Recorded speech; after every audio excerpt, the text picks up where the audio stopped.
We invite the questions. I also want to join in by saying the president must be called to order. And quite rightly, as stated by Senator Godfrey Osotsi, the grounds of impeachment normally include gross violation of the law and violation of the Constitution.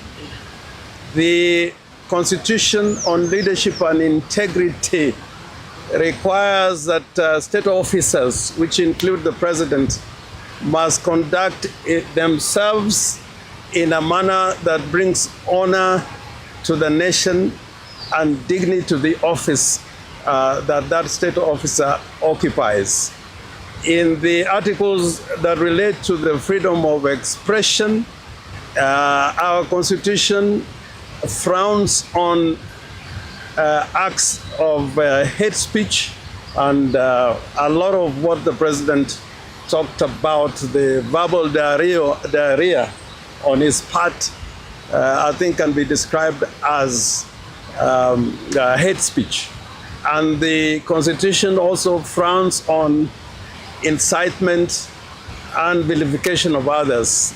And this applies to him particularly because Article 131 of the Constitution requires of him to promote constitutional values and principles, and that he should bring about unity in the country.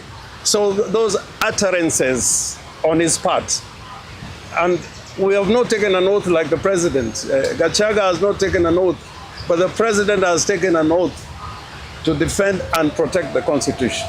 So his utterances constitute an abomination. And if we were in a society where the leadership, particularly in the assemblies, including the parliament, I agree with Godfrey Osotsi that the only way the president can be called to order is by impeachment or a sanction by way of a resolution in Parliament. And we have precedent for those kind of infractions of the law. So he must be called to order. The president cannot climb from the high office which he occupies and come down to have violent exchanges, verbal exchanges, which do not bring honor to the Republic of Kenya. And I think all the presidents we've had have had their low times in terms of what they said, but I think this yesterday, some of the utterances, if you have great statesmen like Mboya and Masinde Mulero, Ngala, they'll be turning on their graves that what is this person we have created to occupy that high office of the President of the Republic of Kenya. Secondly, in regard to what happened to Tuju, I described Kenya as a kleptocratic state. But I want to add that President Ruto is suffering from a disease known as kleptomania, where you want to acquire anything, even if you have had enough, you can never really have enough. And using primitive capital accumulation, using the police to have a hostile takeover of Tuju's hotel, having a hostile takeover of Nairobi Hospital.